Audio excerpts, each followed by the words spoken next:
본격 밀리터리 팟캐스트 밀떡을 시작하겠습니다. 안녕하세요, 정명섭 작가입니다. 안녕하세요, 국방정론 박찬준입니다. 안녕하세요, 태상호입니다. 네, 이번 시간에는 대한민국 군의 보급 문제에 대해서 한번 얘기를 좀 나눠보겠는데요. 제가 좋아하는 게 그 로마군이거든요. 로마군의 유명한 얘기가 로마군은 곡괭이로 이긴다. 보급과 어떤 공성에 관한 그런 얘기들이고, 그러니까 현대전에 있어서 보급의 중요성은 아무리 얘기해도 부족하지 않다. 라는 게 저의 생각입니다. 그래서 대한민국이 보급 체계를 변경하고 있다. 여러 가지 육군 군수지원여단, 그다음에 공군과 해군에서도 이런 보급 관련 훈련들이 계속되고 있고 편제도 바꾸고 있고 새로운 체계를 도입하고 있다라는 게 계속 여기저기서 좀 보여지고 있거든요. 근데 우리가 흔히 저 같은 민간인들이 많이 볼 수 있는 게 뉴스에서 대한민국군이 포함된 이런 전 세계 국방 파워 순위 이렇게 해서 1위 미국, 러시아 이렇게 나오고 있잖아요. 근데 여기서도 보급 체계까지 포함이 됐는지 안 됐는지는 사실 눈에 명확히 보이지 않는 부분들. 거기서 평가하고 있는 건 전투기가 몇 대, 그 다음에 탱크가 몇 대, 이런 정도지 전투기에서 쏠 수 있는 미사일을 몇 개 갖고 있는지, 여기에 항공유가 얼마나 있는지, 포탄이 얼마나 있는지까지 명확하게 볼 수 있는 건 아닌 것 같아요. 그러면 저는 이 시점에서 좀 궁금한 게 나아지고 있다, 좋아지고 있다라는 평가는 계속 나오고 있지만 대한민국의 군수 지원 편제 그리고 운영 현황이 어떻게 변화하고 있는지 이런 점이 좀 궁금합니다. 이런 문제를 조각조각은 말씀을 좀 드린 것 같아요. 근데 이번 시간에 제가 이것을 이슈화하고 이야기하고 싶었던 계기는 추석 때 많은 분들 모이잖아요. 네. 특히 어르신들 모여서 이야기 나누어 보면 좀 우려하시는 부분 중에 하나가 북한이 계속 이렇게 보여주기식 군사력이 있고 이런데 우리는 거기에 대한 리액션 반응도 없고, 옛날 같으면야 70년대 80년대 같으면야 저쪽에서 하면은 걸기대회도 하고 막 똑같이 했잖아요. 근데 우리가 이제 그런 걸 안 하니까 아이고 이러다가 저쪽에서 큰 말하자면 전면전에 대한 걱정도 하고 그러시더라고요. 근데 여기에서 제가 조금 달리 이야기를 드렸어요. 북한에 대한 상황 이런 걸 말씀드렸더니 좀 납득을 하시더라고요. 그러면서 제가 이번 시간에 청취자분들께 그동안 정확하게 중요하게 말씀드리지 않았던 사항들을 한번 이 기회에 말씀드려 보고자 이런 시간 가져봤는데, 아까 사회자님께서 이제 정 작가님이 말씀하시기를 보급이 중요하다고 했는데, 보급은 현대전에서 중요하다고 했지만 인류의 역사를 통해서 전쟁의 역사를 바라봤을 때 결국 승패는 보급에서 이루어졌어요. 그렇기 때문에 보급의 중요성은 말할 나위도 없죠. 근데 역시 현대전에서는 더더욱 중요해진 거예요. 그리고 혹자들은 이야기합니다. 러시아가 미국을 따라왔네. 요즘은 중국 얘기를 그렇죠. 많이 하죠. 중국 해군이 계속해서 붕어빵 찍듯이 군함을 계속 건조하고 전투력 측면에서 봤을 때 상당히 쫓아오고 있다. 그래서 미국이 굉장히 약화됐다. 이런 이야기를 하고, 또 다른 한편에서는 미국이 그동안 방심을 해서 방위산업이 전부 무너졌네. 이래가면서 굉장히 극단적인 이야기들도 하는데, 그렇지 않은 것 중에 하나가 굉장히 단단하게 받치고 있는 것이 바로 군수 분야이기 때문에 절대로 미 국방력을 의심해서도 안 되고, 거기에 또 하나 나온 게 GFP죠. GFP는 한 국가의 국방력을 지금으로서 기준으로 삼는 데 있어서 재래식 군사력으로서 많이들 이야기해요. 근데 거기 아까 정 작가님이 얘기했던 이러이러한 부분은 빠져 있지 않느냐는데 아닙니다. 그런 부분이 들어가 있기 때문에 그런 거예요. 그건 무엇을 반영하느냐? 그러한 것들도 반영된다. GFP 순위에는 다른 부분도 반영돼요. 밑바탕에 있는 메인테인, 유지할 수 있는 경제력이 되느냐. 네. 거기에서 더 나아가서 지금 이야기하고자 하는 거는 군수 분야의 체계입니다. 그런 부분에 있어서 우리가 지금껏 비효율적이거나 중요시하지 않았던 부분들을 하나하나 지금 해나가고 있어요. 그래서 편제도 바꾸고 있고 체계도 바꾸고 있고, 또 중요한 것 중에 하나가 바로 그 체계에 있어서도 단일 체계로 가되 이것들을 전부 디지털화하겠다 하는 것이 큰 또 대한민국 국군의 뜻이에요. 여러분들 곧 얼마 있으면 할 거예요. DX 코리아. 네. 많이들 가실 건데 특히 가서 보시면 관심 가는 거 전차. 제가 태 기자님을 처음 본 것도 유튜브에서 뵌 것도 DX 코리아로 추정되는 어떤 전시 장소에서 카메라를 들고 이렇게 직접 이야기해 오. 주시고 하는 거에서 처음 저분을 뵀어요. 그래서 굉장히 잘생기셨고 이야기도 잘하시는 영어도 잘하고 영어 잘하고 네. 그렇게 해서 제가 뵀는데 그런데 봤을 때 많은 분들이 가는 게 다 관심 가는 게 그런 쪽이죠. 무기 플랫폼 쪽. 네. 근데 요번에 거기 한번 가보세요. 대한민국 육군 전시관을 항상 하거든요. 그런데 가서 보시면 굉장히 디테일하게 기본부터 어떻게 우리 육군이 운영되고 있고 어떤 기초 바탕을 쌓아가고 있는가를 한눈으로 보실 수가 있는데 거기서도 가장 중요시하게 보실 부분이 또 하나가 군수 분야예요. 어떻게 단일화하며 체계를 단일화하며 어떻게 디지털화하는가를 거기서 설명을 좀 해놨을 거예요. 그런 부분들 보시고 한번 다시 생각해보는 그런 기회가 되셨으면 해요. 그러니까 저도 행사장에 가면 최근에 눈을 떴다고 생각하는 게 예전에는 이런 전투와 모형, 뭐 새로운 총 이랬는데 대한민국 군화가 이렇게 바뀌었네. 그리고 저는 마음에 들었던 게 전투 식량이 맛있어졌어요. 네, 그게 정말 마음에 들었고 생각해보니까 보급이 안 되는 국가가 전투에서 진 대표적인 사례가 이 벌지 전투 란 영화 보면 마지막에 미군이 이겼던 게 결국은 보급 때문이었다는 지점이 나오고 있거든요. 그럼 뭐 최근에 군사력 파워에 있어서 미국이 여러 가지 삽질과 낭비를 하면서 수그러들고 그 사이에 특히 중국이 굴기하고 있다라는 표현들이 많이 나오고 있는데 실질적으로 이런 뭐 무기의 숫자 이런 걸 제외하고 실제 전투력에서 보급이 차지하고 있는 분야가 굉장히 중요하다고 볼 수 있는데 미국의 군수 지원 능력 한마디로 표현하기가 좀 어렵지만 태 기자 같은 경우는 실제 뭐 훈련을 취재도 해봤고 참관도 많이 해봤던 걸로 알고 있는데 미국의 군수 지원 능력이 어떤지 그다음에 대한민국 군이 따라가려면 어느 정도 노력을 해야 되고 어떤 게 필요한지 이런 거 좀 궁금합니다. 여기서 제일 이 말씀드리기 힘든 게 따라가려면 이라는 네, 단어인데 그렇죠. 일단은 미국하고 한국군하고 작전 반경과 이 활동 자체가 달라요. 물론 그렇죠. 네. 네. 미군은 군수 지원이라고 하는 쉽게 얘기해서 보급이라고 할 수 있죠.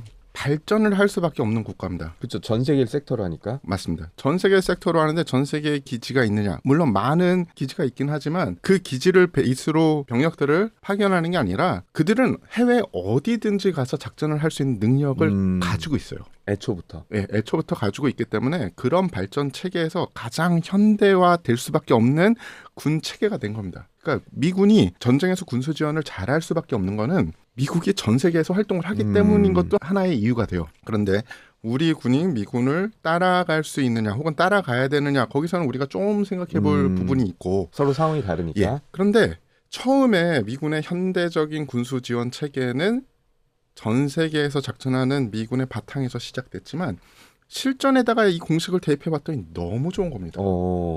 왜냐? 군이 가장 취약할 때는 군수 지원을 받는 그 잠깐의 텀이에요. 그렇죠. 예. 왜냐하면 그때는 발가 벗겨져 있다고 볼 수 있잖아요. 또 중요한 것들이 집접이 되잖아요. 그것들이 빨리빨리 풀려나가면 공격을 할 곳이 점점 줄어듭니다. 근데 그게 집접이 어느 곳에 오랫동안 돼 있고 그리고 다른 곳으로 옮기는데 시간이 오래 걸린다. 그럼 전략적으로 그곳을 타격할 수밖에 없죠. 왜냐하면 현대는 이게 정찰 수단도 많아졌고 예를 들어서 항공기에서 대량의 물자를 딱 공항에 내려놨다. 그 순간 포착되면 공격할 수단도 엄청 많아졌잖아요. 맞습니다. 그래서 우크라이나 러시아 전에서 우리가 맨날 보는 게 뭡니까? 집적소 때리는 거잖아요. 러시아군 보급소가 날아가는 거. 네, 그걸 빨리빨리 미군처럼 할 수 있다. 물론 미군도 실전에 터지고 우크라이나 러시아전 같은 상황에 직면하면 몇 개는 털릴 거라고 생각을 합니다. 하지만 속도가 빠르다면 피해가 최소화되거나 아니면은 공격 자체를 피할 수 있죠.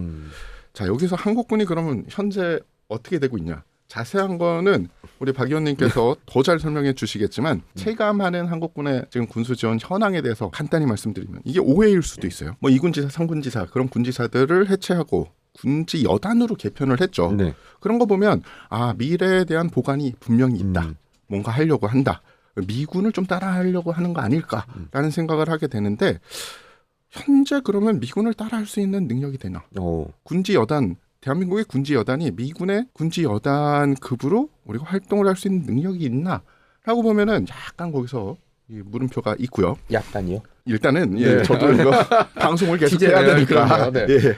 그리고 물론 이건 뇌피셜이에요. 저와 일부 사람들의 뇌피셜인데 군에서 아직도 그런 생각을 많이 하고 있지 않나라는 약간 의심 같은 게 드는 게 만약에 유사 급변 상황이 터지면은 민간에서 자원을 증발해서 쓰면 된다라는 이런 조금 생각을 아직도 많이 하고 계시지는 않을까, 이런 의심되는 부분이 좀 있습니다. 예를 들어서 뭐 SUV 같은 경우는 징발해서 사용하면 된다. 뭐 SUV도 그렇고 아니면 운송용 차량도 네. 그렇고 포크리프트도 그렇고 그러면은 뭐 운송하는데 편하겠지라고 하는데 굉장히 많은 복병이 있거든요. 뭐 그러면 박 의원님은 이 부분에 대해서 좀 어떻게 생각하시는지 궁금합니다. 물론 이제 미국이 굉장한 군수 분야의 규모가 있어요. 말씀하신 거는 태상호 기자님의 말씀에 가름하겠어요. 네네. 그렇지만 우리가 중요한 건 각국의 모든 국가도 마찬가지겠지만 군수가 그만큼 중요하다. 그 분야에 예를 들어서 전체 우리가 투입해야 될 어떤 역량이 100이라고 하면 적어도 50은 군수 분야에 투입을 한다. 그 개념부터 출발이 돼야 돼요. 근데 그게 말처럼 쉽지가 않고 잘 안 되는 거예요. 미국은 그걸 해요. 러시아나 중국은 아직까지 자기들도 이야기해요. 자대로 해보려고 하는데 잘 안 된다는 거예요. 규모가 크고 뭐 그런 거야. 뭐 너무 당연하지 않습니까? 미군이 어떻습니까? 전 세계를 섹터로 하잖아요. 단순하게 미국을 예를 들면 전 세계 섹터를 그것도 7개의 커다란 영역으로 나눠요. 미국의 물자사령부를 제외하고라도 지원사령부만, 그것도 육군에 한정해서만 이야기해 드려봐도 어마무시한 게 7개 섹터로 나누고, 아프리카를 전체 담당하는 건 이태리에 있고, 그 다음에 중동에 있는 국가가 카타르와 쿠웨이트에 있고요. 지금 대충 이야기하지만 어마어마한 그 규모예요. 그리고 남미는 미국에 또 이제 따로 있습니다, 본부가. 그게 APS, 아마 제가 알기로는 5거든요. 우리는 뭐냐, APS 4예요. 그래서 아시아, 그것도 태평양 쪽에 동북아만 담당하는 게 대한민국과 일본에 있어요. 그 유명한, 대한민국으로 따지면 7국에 있는 기지잖아요. 그리고 본토는 말할 것도 없고 유럽은 더 말할 것도 없습니다. 일일이 설명을 안 드리는데, 이것들이 미국은 어느 정도냐면 사전 배치 물자 개념이에요. 그러니까 병력만 거기에 투입하면 바로바로 전차든 뭐 장갑 차량이든 그들이 쓸 수 있는 모든 식량과 개인 장구류, 복장, 이런 것들 모두가 다 집적해 놓고 있는 거예요. 그냥 투입만 하면 돼요. 그러려면 얼마나 많은 규모의 물자들을 적재적소에 빠르게 보급하고, 그런 것들이 부족할 때에 우선적으로 투입할 수 있는 그런 생각을 갖고 있느냐는 거예요.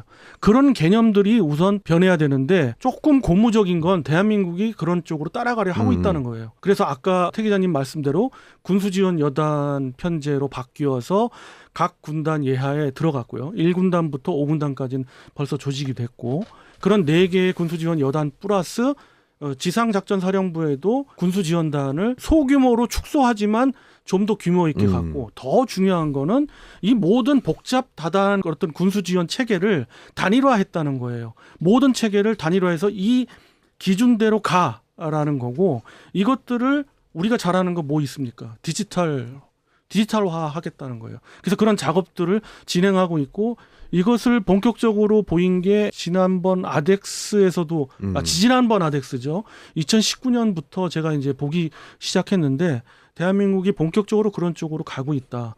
지금 각종 탄약창과 미국으로 말하면 병기창들, 이런 것들의 직접 비교는 이루 말할 수 없지만, 그래도 우리도 이 분야에 있어서 굉장히 중요하게 생각하고 인원이나 병력을 갖다가 줄이지를 않고 이 분야는 계속해서 유지하려고 하고 더 효율적인 방향으로 가려고 한다. 이게 중요한 거죠. 그러면 우리는 이렇게 발전하고 있는데 북한의 상황은 좀 어떤가요? 북한군은 순위가 말해주듯 그거보다 아마 더 떨어졌을 거예요. 그 분야에 있어서는. 북한군에 있어서의 기본 시나리오 상에 뭐 어떤 남침 시나리오도 있지만은 그걸 떠나서라도 북한군 교리에 있어요. 현지 조달하라. 현지 조달. 그 저는 훈련 그거 본 적이 있어요. 휴게소를 털고 주유소를 털어서 기름과 물자를 보충해라. 그렇죠. 이게 아예 그런 것들을 대놓고 보여주듯이. 네. 그러니까 그게 말단 부대까지 가 있는 거예요. 그런 DNA가. 그러면 어떻겠어요? 보급선이 조금만 길어지면 그대로 문제가 생기고 아예 그 어떤 집적소만 타격을 하더라도 분배가 빨리 이루어지지 않기 때문에 타격을 입는 거죠. 그럼 전투부대가 타격을 입고 먹지 못하고 사용치 못하고 갖고 있는 무기체계들이 파괴됐을 때는 이제 오합지졸로 그냥 포로가 되거나 사살되거나 괴멸되는 수밖에 없잖아요. 북한군은 거기를 절대 중요시하지 않는 그런 DNA가 있어요. 이건 어디에서 왔느냐? 동구권의 대부분의 국가들이 예전부터 그렇고 이런 부분들을 등한시하고 있어요. 러시아, 중국 다 마찬가지예요. 이것들을 갖다가 개선하려고 많이 노력을 하지만 이게 말처럼 그렇게 쉬운 건 아니에요. 그다음에 이제 눈에 보이는 무기 체계가 아니라서 시스템을 바꿔야 되는데 그게 사실 쉬운 문제는 아니라고 볼 수 있죠. 그래서 우리가 계속 우리 군수 지원 여단이나 이런 데서 훈련을 계속하고 있고 또 보급창과 정비창, 탄약창들에는 또 다른 이야기지만 특히 탄약창도 마찬가지로 탄약창과 보급창들도 마찬가지로 어떤 훈련을 제일 중요시하냐면 이것을 빨리 제 시간에 적재적소에 배급해 줄 그렇죠. 보급해 줄 수 있는 그런 체계를 계속해서 연습을 하는 거예요. 그리고 그것을 인력으로 안 되면 자동화하는 그런 것도 있고 이건 어떻게 보면 미국보다도 더 선진적으로 생각할 수도 있는 부분이에요. 어떤 거에 대한 예를 들을까요? 우선 탄약차, 탄약 K9의 탄약 운반차 있죠. 우리 K10, 그렇죠. K55도 탄약 운반차 따로 만들었잖아요. 이런 생각을 미국이 뭐 어차피 자주포에 대한 어떤 중요성을 좀 낮게 보고 있어서 그렇긴 하지만 하지 않습니까? 우리는. 근데 다른 국가에서는 탄약 수송차 그리 흔하게 생각하지 않아요. 그리고 자동 장전 시스템도 흔하게 생각하지 않는 문제인데 거기에 물자와 지원을 아끼지 않는다. 그런 개념부터 들어가는 거예요. 이것이 중요하다는 거죠. 근데 거기에 또 우리가 생각해야 될 게 있습니다. K10에 포탄이 적재돼 있으면 다행인데 K10의 폭탄을 어떻게 적재를 합니까? 포탄을. 5톤 유압으로 하든지 인력으로 그렇죠. 해야 되잖아요. 그런 것들이 조금 우리가 뒤진다는 거예요. 그러니까 미국 같은 경우에는 훅 리프트 시스템이라는 게 있어요. 그게 뭐냐면은 평면 팔렛 위에 뭐를 다 적재를 해놓으면 차량 그것을 운반하는 차량이 훅 리프트라는 시스템으로 그거를 차 위로 자기가 끌어올립니다. 크레인 같은 걸로. 그러니까 바닥에 놓여 있는 팔레트에 우리가 보낼 것을 막 그냥 싸면 돼요. 싸고 똘똘똘똘 묻혀놓으면 운반해야 되는 차가 와요. 차 한 대가 옵니다. 한 대가 와서 확인만 딱 하고 그거를 암을 이용해서 위익 해가지고 자기가 탑재를 해요. 그리고 슝 가면 돼요. 가서 거기서 위잉해서 다시 내려주면 되네. 그렇죠. 그게 뭐 올리고 내리고 하는 게 총 10분도 안 될 거예요. 한국은 똑같은 작업을 하려면 어떻게 해야 되나? 운반하는 차량은 차량대로 와야 되고요. 5톤 유압을 달려있는 차는 차량대로 와야 돼요. 따로 와야 되죠. 그리고 5톤 유압이기 때문에 옮길 수 있는 그 양이 정해져 있어요. 그러니까 여러 번 이걸 해야 되는 거죠. 시간이 훨씬 오래 걸려요. 그러니까 K10 같은 경우에는 정말 좋은 시스템이고 좋긴 한데 문제는 K10의 탄약을 실을 때 그러니까 그런 원본적인 해결이 아직 안 됐다라는 거죠. 그거를 이제 좀 실감나게 말씀드리면 공개라고 얘기할게요. 공공개의 탄약창에 엄청나게 적재되어 있는 탄약을 K10이 와서 일단 실어야 돼요. K10에 실거나 아니면 중간 군단의 그 탄약창이 또 있어요. 거기로 가서 K10에 또 실을 그럴 때에 말씀을 하시는 거예요. 근데 이런 것들이 이제 개선이 돼야죠. 쉬운 건 아니지만 그게 바로 표준화와 단일화예요. 항상 미군처럼 표준화 단일화 돼가지고 빠르면서도 효율적으로 할 수 있는 거기에는 많은 예산이 들어가겠고 중요하게 생각해야 되겠고 하는 거죠. 그것들을 지휘관의 생각부터 조금씩 바뀌어야 돼요. 근데 이런 DNA가 심어지기 시작했다는 것만으로도 저는 좀 긍정적이라고 보고 가시적으로 제가 느낀 거는 연도만 얘기해도 2019년부터는 상당히 이 분야에 관심을 정말 많이 갖는구나 하는 생각이 들었어요. 자, 그럼 태 기자님도 뭐 여기에 대해서 더 하실 말씀 있나요? 예, 군수 지원 시스템에 대해서 이야기하려고 하니까 몇 가지 에피소드가 생각나요. 하나는 제가 종군 취재할 때인데 군수 지원하는 부대에 가서 취재를 하려고 했더니 너무 고마워하더라고요. 오히려 아무도 이건 취재한 적이 없다. 그러니까 미군조차 군수 지원이라는 분야를 그렇게 중요시하는 외부적으로는 생각하지 않는 거예요. 그래서 그들도 기자가 와서 취재하니까 너무 고마워했는데 지금 이 자리를 빌어서 그분들한테 죄송한 전투부대 취재가 취소돼서 그쪽으로 갔었습니다. 일단 진실을 얘기하면 어떡해. 영어로 안 한 거니까. 보고 계신다면 부대 관계자분들 죄송하다는 말씀을 드리고 우리가 이 군수지원 시스템에 대해서 여러 가지 이야기를 했는데 사실 군수지원 시스템의 발전은 눈에 보이지 않습니다. 체감할 수가 그렇죠. 없어요. 하지만 한국군의 군수지원 시스템이 발전한 증거를 여러분들이 딱 느낄 수 있는 그날이 어떤 날이냐 하면 여러분들이 지금 운영하고 있는 K2C1 소총의 QR코드가 딱 붙는 날. 대한민국 군수지원 시스템이 현대화되고 됐구나 라고 생각하시면 됩니다. 박 의원님도 여기에 대해서 어떻게 언제쯤 붙을 것 같아요, 이럼? 붙고 있어요 지금. 붙고 있어요. 네. 그러니까 저 같은 일반인들은 이런 특히 이제 보급 체계나 이런 거에 대해서 전혀 모르거나 말씀하신 눈에 보이지 않거나 이러기 때문에 이건 뭐가 뭔지 모르고 또 취재도 잘 안 되고 그래서 눈에 보이지 않는데 저도 약간 관심이 있다 보니까 전투에서 이기고 인원이 적게 손상을 입으려면 결국은 보급이 잘 돼야 된다. 두말할 나위 없는 지점들을 저희가 이 시간을 통해서 다시 한번 깨달아 봤습니다. 보급의 중요성에 대해서 인식을 하고 있다. 그리고 많이 부족하지만 시작하고 있다라는 지점들이 대한민국군에서 좀 필요한 지점들을 알고 있다라고 그렇게 좀 생각이 되고 있고요. 그래도 우리가 좀 더 발전해야 되면 이런 부분은 조금 더 바꿔야 되겠다, 나아져야 되겠다 이런 지점들이 있을까요? 간단히 한 말씀 부탁드리겠습니다. 태 기자님 말씀하신 게 요지예요. 그런 모든 거에 대해서 물자를 분배하거나 인원 분배부터 해서 탄약 분배까지 전부 분배를 자동화하고 표준화하는 시스템을 만들어가는 거, 이게 중요하고 거기에 예산을 투입해야 되는 것이 가장 1순위로 앞으로도 해결해야 될 과제고 지금 조금씩 해결해 나가고 있는 거예요. 그래, 그러한 시스템을 좀 더 우리가 잘할 수 있는 것들이 좀 있어요. 오히려 미국을 앞설 수 있는 그렇죠. 것들도 있지요. 이 모든 거를 자동화한다? 그렇다면 바로 생각나는 건 뭐 있겠습니까? 거기에 AI까지는 몰라도 지금 당장 할 수 있는 것이 바로 시스템화하는 그렇죠. 거죠. 전산 시스템화하는 거죠. 그런 것들이 단순한 전산이 아니라 모두 온라인으로 연결되어 있는 거죠. 그래서 전군에서 군수 분야에서 다 볼 수가 있는 거고 이렇게 갈 것 같고 아마 그거에 대한 시스템을 제가 예상컨대 미리 보진 않았습니다만 이번 DX 코리아에서 예시되지 않을까 하는 생각, 그런 예상도 해봅니다. 예. 그러니까 그런 지점들이 대한민국군을 좀 더 발전시킬 수 있고 눈에 보이지 않는 보급 체계의 향상을 통해서 전투에서의 승리와 적은 인명피해를 가져올 수 있다라는 지점들이 이제 저의 눈길을 끌고 있습니다. 자, 이번 시간은 이걸로 마무리하도록 하고요. 다음에 좀 더 재미난 흥미로운 지점들의 뉴스가 있으면 여러분과 함께하도록 하겠습니다. 여러분, 그럼 다음 이 시간까지 안녕히 계세요.